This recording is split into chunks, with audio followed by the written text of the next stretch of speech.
លើកនេះតាមពិតជាលើកទី3ហើយដែលក្រុមពិធីករកីឡាបាល់ទាត់កម្ពុជាខ្ញុំសូមហៅថា MC Sport មកទៅដើម្បីកាត់ខ្លីគឺលើកទី1គឺយើងបានរៀបចំនៅរាជធានីភ្នំពេញតាំងពីខែកុម្ភៈតែក្នុងនោះគឺយើងបាន1257សាក់ហើយនៅឯសៀមរាបគឺយើងបានរៀបចំសាជាថ្មីម្ដងទៀតដែលយើងបាន1555សាក់ហើយថ្ងៃនេះគឺជាលើកទី3ហើយដូចអ្វីដែលយើងបានអំពាវនាវគឺការផ្ដល់ឈាមគឺផ្ដល់ក្តីស្រឡាញ់សម្រាប់កម្ពុជារបស់យើងគោលបំណងទាំងក្នុងស្ថានភាពបច្ចុប្បន្នពីមុនគឺយើងដឹងច្បាស់ថាតាមរយៈទិន្នន័យដែលមជ្ឈមណ្ឌលជាតិផ្ដល់ឈាមតែងតែបានផ្ដល់មកគឺតម្រូវការនៃការផ្ដល់ឈាមយ៉ាងហោចណាស់គឺ300ក្នុងមួយថ្ងៃហើយភាពចាំបាច់នៃ300សាក់នៅក្នុងមួយថ្ងៃនេះគឺដើម្បីជួយទៅដល់ប្រជាពលរដ្ឋដែលត្រូវការដោយអាចជួបប្រទះនៃគ្រោះថ្នាក់ផ្សេងៗដូចជាគ្រោះថ្នាក់ចរាចរណ៍ឬក៏ជាកត្តាផ្សេងៗតែកត្តាសំខាន់គឺឈាមទាំងអស់ដែលយើងបានផ្ដល់នេះគឺជួយទៅដល់ការចូលរួមជួយទៅដល់សង្គ្រោះអាយុជីវិតមិនថាចាស់មិនថាក្មេងមិនថាទារកទេអញ្ចឹងអានេះហើយដែលយើងត្រូវការចាំបាច់មានការផ្សារភ្ជាប់ព្រោះថាទី1យើងត្រូវដឹងថាជាយថាហេតុគ្មានពីណាចង់មានគ្រោះថ្នាក់ដែលទាមទារឈាមការបញ្ចូលឈាមដើម្បីសង្គ្រោះជីវិតខ្លួនឯងទេអញ្ចឹងផ្អែកទៅលើមូលដ្ឋានថាទោះបីយើងមិនដឹងថាឈាមរបស់យើងអាចនឹងជួយដល់ពីណានៅពេលណាក៏ប៉ុន្តែគឺការរៀបចំអំពាវនាវការផ្ដល់ឈាមគឺជាកិច្ចការងារមួយដែល MC Sport គឺមានការយកចិត្តទុកដាក់ហើយជាបេសកកម្មមួយស្នូលរបស់យើងហេតុអីខ្ញុំនិយាយថាក្នុងស្ថានភាពពីមុននិងបច្ចុប្បន្នតាមពិតទៅនៅក្នុងកម្មវិធីលើកទី3នេះมันខុសពីលើកទី1និងលើកទី2ទេយើងបានរៀបចំในការផ្ដល់ឈាមថ្ងៃទី14នេះនិងថ្ងៃ15ហើយនឹងស្អែកនេះគឺនឹងមានការប្រកួតបាល់ទាត់សប្បុរសធម៌ដើម្បីបំផុសចលនានៃការផ្ដល់ឈាមផងគូផ្សំនឹងការជំរុញទឹកចិត្តនឹងការផ្ដល់ឈាមជូនផ្ដល់ក្តីស្រឡាញ់ដើម្បីកម្ពុជាតែដោយទៅលើអ្វីដែលជាព្រឹត្តិការណ៍ដែលបានកើតឡើងនៅភូមិព្រៃច័ន្ទពីថ្ងៃមុនដែលយើងបានតាមដានដោយយកចិត្តទុកដាក់យើងមានការសោកស្ដាយមានការឈឺចាប់ទាំងអស់គ្នាហើយគឺយើងបានគិតថាដើម្បីបង្ហាញនៃការគោរពចូលរួមចំណែកការសោកស្ដាយជាមួយប្រជាជនចក្រកម្ពុជាជាពិសេសជាមួយក្រុមគ្រួសារនៅបងឌីណាដែលគាត់បានបាត់បង់ជីវិតដែលហៅបងកសលនេះគឺយើងបានសម្រេចចិត្តរួមគ្នាថាពេលនេះមិនស័ក្តិសមទេអញ្ចឹងគឺយើងថែរក្សាត្រឹមតែជាការបរិច្ចាគឈាមថ្ងៃ14និងថ្ងៃ15ផ្អែកទៅលើចំណុចនេះក៏យើងបានទទួលព័ត៌មានថាអ្វីដែលជាព្រឹត្តិការណ៍ខាងថៃទានថៃបានបាញ់ចូលមកលើទឹកដីកម្ពុជាមកលើប្រជាពលរដ្ឋស្រួលត្រង់របស់យើងឈានទៅដល់ស្លាប់មួយរូបហើយនឹងរបួសមួយចំនួនឈាមដែលត្រូវការចាំបាច់ក្នុងការជួយទៅដល់ពួកគាត់គឺចំនួនទៅដល់22សាក់22សាក់ឯនោះអញ្ចឹងយើងគិតថាការបំផុសចូលរួមចំណែកហើយការផ្ដល់ឈាមរបស់អាយដាមលោកទាវអ៊ំពូមីងបងប្រុសបងស្រីថ្ងៃនេះក៏នឹងចូលរួមជួយបញ្ចូលទៅក្នុងស្តុករបស់មជ្ឈមណ្ឌលជាតិផ្ដល់ឈាម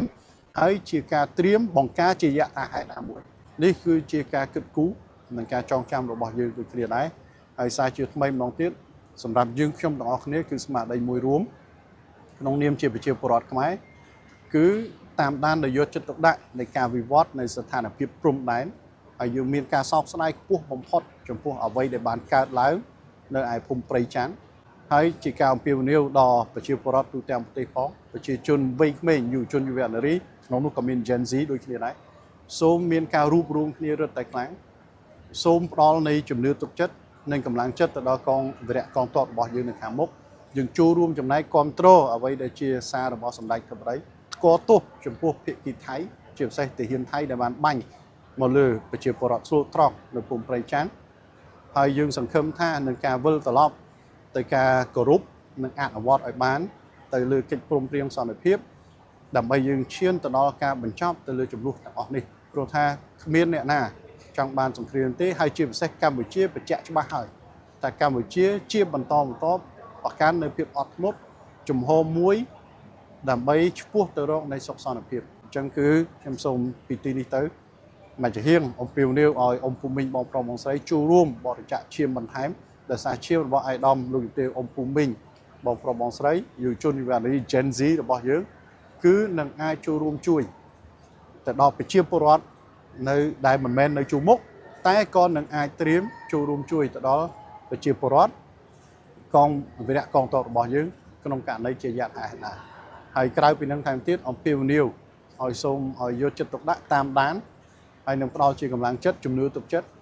ដល់សម្ដេចមហាបវរត្បតីដែលកំពុងតែស្វះស្វែងរកមធ្យោបាយដើម្បីធ្វើយ៉ាងណាបញ្ជានៃសង្គ្រាមនិយាយសម្ាញ់ទៅបញ្ជាទៅនឹងអ្វីដែលជាការផ្ទុះអាវុធសាជាថ្មីដូចថ្ងៃ24កក្កដាទៅដល់ថ្ងៃ28កក្កដាតែក្នុងពេលតែមួយគឺយើងត្រៀមខ្លួនក្នុងករណីដែលមានភាពចាំបាច់ហើយមានការណែនាំពីសម្ដេចមហាបវរត្បតីត្រៀមខ្លួនផ្ដល់ជាកម្លាំងចិត្តគ្រប់គ្រងហើយនឹងថែរក្សាសិទ្ធិក្នុងការការពារបូរណភាពដែនដីរបស់យើងហើយផ្ដល់ជាកម្លាំងចិត្តជំនឿទុកចិត្តទៅដល់វីរៈកងទ័ពរបស់យើងនៅខាងមុខបានន័យឲ្យសម្ាញ់គឺយើងមិនចង់បានសង្គ្រាមយើងមិនចង់ឃើញការផ្ទុះអាវុធខាងសារជាថ្មីក៏ប៉ុន្តែកម្ពុជាមិនបោះបង់ចោលទៅលើសិទ្ធិនៃការការពារខ្លួនហើយសមរភូមិក្រោយនឹងនៅជាប្រចាំជាមួយសមរភូមិមុខហើយជាពិសេសនឹកឃើញទៅដល់វីរៈកងទ័ពយើងខ្ញុំគិតថាការយល់ដឹងបន្ថែមថាការផ្ដល់ឈាមដោយស្ម័គ្រចិត្តរបស់ពួកគាត់តាមរយៈកម្មវិធីផ្សេង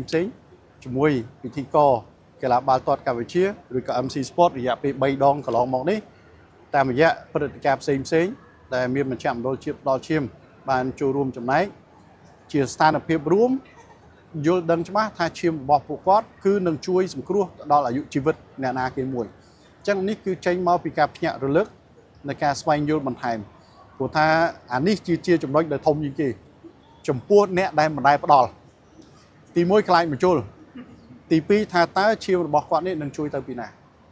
អញ្ចឹងពេលគាត់ដឹងច្បាស់ថាឈាមនេះនឹងអាចជួយអាយុជីវិតមិនថាលោកតាលោកយាយអ៊ំពូមីងក្មួយឬក៏ស្ត្រីដែលឆ្លងទន្លេឧទាហរណ៍គឺគាត់យល់ដឹងច្បាស់ទៅលើអត្ថប្រយោជន៍ទៅលើគោលដៅអញ្ចឹងធ្វើឲ្យគាត់លែងខ្លាចបញ្ជុលដែរបានន័យថាដឹងហើយឈឺបន្តិចបារម្ភបន្តិចក៏ប៉ុន្តែគឺនឹងអាចជួយទៅដល់អាយុជីវិតតែក្រៅពីនឹងថែមទៀតយើងឃើញទឹកចិត្តស្មារតីប្រជាពលរដ្ឋយើងជាពិសេសមិញយើងបានលើកពីកម្មវិធីដែល MC Sport បានរៀបចំតែយើងក៏មិនគួរបំភ្លេចទៅលើអ្វីដែលជាការរៀបចំផ្ដល់ឈាមថ្ងៃ25ខែកក្កដាក្រោយពីការផ្ទុះអាវុធថ្ងៃ24ខែកក្កដានៅកោះពេជ្រដែលប្រជាពលរដ្ឋយើងបានទៅចូលរួមដោយស្ម័គ្រចិត្តទាំងរាជធានីភ្នំពេញទាំងឡើងមកពីខេត្តដើម្បីផ្ដល់ឈាមត្រៀមថាឈាមរបស់គាត់នេះនឹងជួយទៅដល់ជួរមុខដែលយើងឈានទៅដល់ដំណាក់កាលត្រូវការបិទដោយសារការផ្ដល់ឈាមវាចំនួនលើសដែលយើងមិនអាចស្តុកចូលនៅក្នុងអ្វីដែលជាកន្លែងស្តុករបស់មជ្ឈមណ្ឌលជាតិផ្ដល់ឈាមដែលនឹងអាចធ្វើឲ្យមានការខូចបើសិនជាមិនមានការប្រើតែហេតុផលគឺថាយើងត្រៀមឈាមតែរំពឹងទុកថាមិនចាំបាច់ប្រើពេលនោះគឺកុំឲ្យមានការប៉ះទង្គិចនៅលើវីរៈកងទ័ពរបស់យើងតែនិយាយជារួមយើងឃើញតែទឹកចិត្តស្មារតីរបស់ប្រជាពលរដ្ឋខ្មែរម៉ោងនេះពេលនេះគឺពិតជារួបរวมគ្នារឹតតែខ្លាំងជាពិសេសពេលហានិភ័យនិងសុខសន្តិភាពនៃប្រទេសជាតិអាចារ្យកម្ពុជាបូរណភាពដែនដីយើងមានហានិភ័យហើយចំណុចចុងក្រោយគ្មានស្អីដែលលះបង់ដែលមានលក្ខណៈអស្ចារ្យជាងការផ្ដល់ឈាមខ្លួនឯងនោះទេត្រូវគ្រប់ទាំងអស់យើងត្រូវការចាំបាច់ជាសម្ភារៈជាស្បៀងជាទឹកចិត្តជាស្មារតីជាសម្លេងជូនទៅដល់ជួរមុខក៏តែការចេញមកផ្ដល់ឈាមខ្លួនឯងដែលជាលក្ខណៈ personal ជាលក្ខណៈទ្របរបស់ខ្លួនតែម្ដងគឺអានេះហើយដែលជាការបង្ហាញទឹកចិត្តច្បាស់លាស់ថាយើងពិតជាចង់ចូលរួមជួយតាមលទ្ធភាពដែលអាចធ្វើទៅបាន